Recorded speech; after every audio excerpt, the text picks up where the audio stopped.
On today's show, we hear Gary Giordano's version of what happened to missing American tourist Robin Gardner. Plus, in Lifestyle segment, we'll show you a new piece of clothing that reveals how intoxicated you are. And students from the University of Aruba take part in volunteer tourism. 15 on 15 starts right now. Thanks for joining us. I'm Yentl Lieuw. Gary Giordano remains the only suspect in the missing American tourist Robin Gardner case. Giordano was detained in Aruba's prison for 4 months 3 years ago.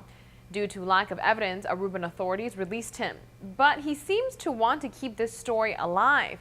The American man recently appeared on the Dr. Phil show. He says the purpose of being on the show was to clear his name, but is it a coincidence that he recently published a book and repeatedly brought this up? Take a look at Gary Giordano's version of what he says happened that day in Aruba's Nanki Beach in St. Nicholas. On August 2nd, that fateful day, we woke up around noon and we had a morning drink, vodka and orange juice, and we headed out. So we got to the Rum Reef Hotel and we had lunch and then paid the bill and we left. So we made our way down to Baby Beach. The water's only a couple hundred yards from the restaurant. I said, do you want to jump in the water? She just got up and started heading toward the water. She was in her bare feet. I still had my sneakers on. She had a snorkel mask, I had a snorkel mask. We got into the water. She's in front of me. So as we're going, I could tell we're getting in deeper water. It wasn't a dramatic drop off. I could just tell at some point it was deeper. It was time to turn around. So I grabbed her, that would be her left leg, and gave her a tug. She turned and looked at me and I pointed in. She acknowledged. So I turned, and that's when it all went bad for me. Now I have my shoes on, and now I've got a problem. I have 2 boat anchors on my feet now, and I'm having a problem swimming, right? And I realize we're a lot farther from shore than I thought we were. I'm starting to work at a little panic of myself. I'm not thinking about her because she didn't have shoes on. So there was no thought in my mind that she was in any kind of trouble. When I hit that shore, I feel like your heart is just going to split out of your chest. And then I turned and looked, and she was gone. At this point, Gary says he got out of the water and ran 200 yards back to the Rum Reef Bar and Grill to look for help. I came back around to the restaurant, nobody was there. I heard some people talking, and then I turned and asked the women, can they call emergency, because I don't know the number there. Coast Guard showed up, helicopters showed up, police showed up, search began. I told them what happened, her shoes were there, her dress was there, and now it's nighttime. One of the Coast Guard said that they're not needed here anymore that evening. Hardly had any sleep. Next day, I met with the U.S. consulate, and she said, do you want to call Robin's mother and let her know what's going on? The first response from the mother was, did the alcohol kill her? And she said, you went in the water during shark feeding time. It just seemed a little cold. When I met with the mother, I said, hey, I'll stay here as long as you want in Aruba. She said to me, that's okay, you can leave. My cousin is coming in. She's going to be my moral support. I went to the police station for my final interview. I told them I was leaving Aruba. I'm going home now. A few hours later, they arrested me in the airport. In Aruba, they can pretty much keep you as a suspect behind bars for 116 days, basically 4 months. Interrogated me over 60 times. They were just trying to frame me for whatever they can come up with. They were charged with a crime, no evidence of a crime. Gary Giordano was on the Dr. Phil show for 1 hour. On Monday, we will show you the inconsistencies in his story and what witnesses had to say about him. In other news, it has been a wet Friday indeed. Let's take a look at this season's weather forecast. According to the meteorology department, we can expect more days with wet weather like this within the coming months. During this weekend, there is the same chance of showers. There are also lots of big waves happening by the sea due to the strong winds calculated at 39 knots. Meteorologists say don't rule out the chance of lightning and thunder for this season. Beer lovers, behold, Heineken has launched a new campaign called Cities of the World. From New York to London, crossing over to Shanghai, of course Amsterdam, and even Rio de Janeiro, Heineken has launched a campaign with newly designed bottles. Cities of the World invites men to live worldly. New adventures by unlocking the secrets of their cities. So be on the lookout for those new bottles. Don't go anywhere, because when we come back, we'll talk about clothing that reveals your drunk state. Also, we'll get into how many people are single nowadays. And Apple wants us to trust them with our money. All those topics and much more coming up. So stay with us.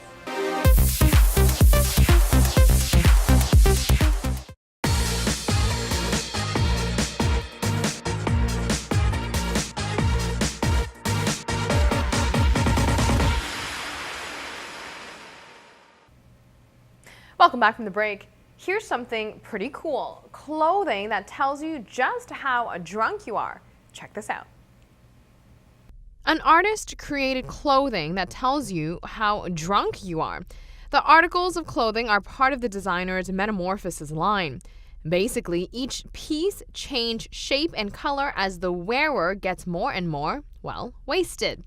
There is a dress for women and a jacket for men. In the case of the jacket, its collar slides out to cover the drinker's face when it senses too much alcohol in someone's breath. The dress sleeves expand and contract depending upon the user's level of intoxication.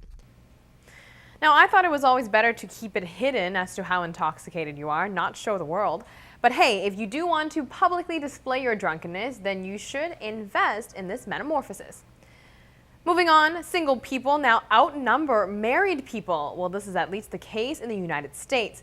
Despite the plethora of relationship status updates that seem to take over your Facebook feed, you are not the only single one.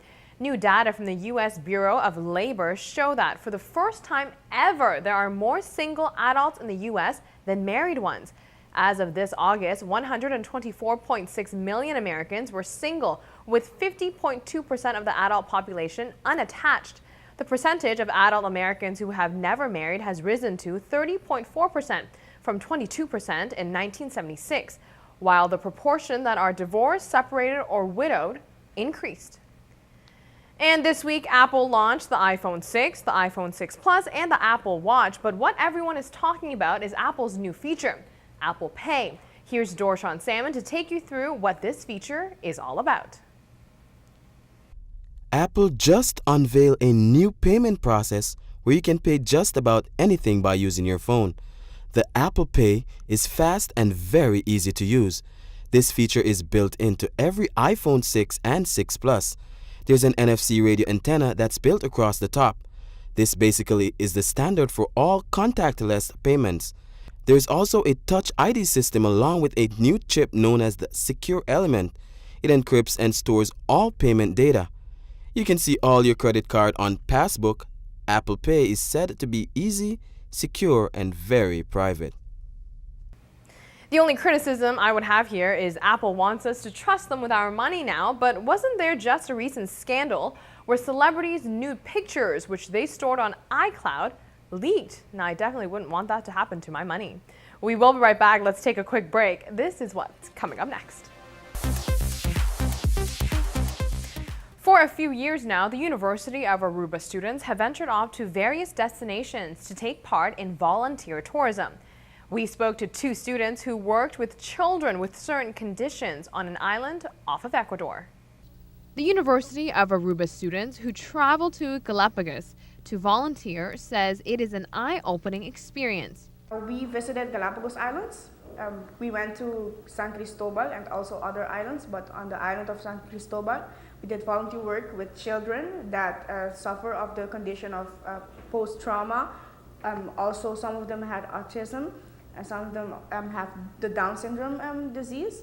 But there we could open up with children and actually learn more about their life and how they see the world, which is differently, and I learned to appreciate life more. Social work was a large part of the students' itinerary. We visited the Galapagos Islands in August, and there we did various volunteer work with children. With it includes agriculture programs, and also social programs.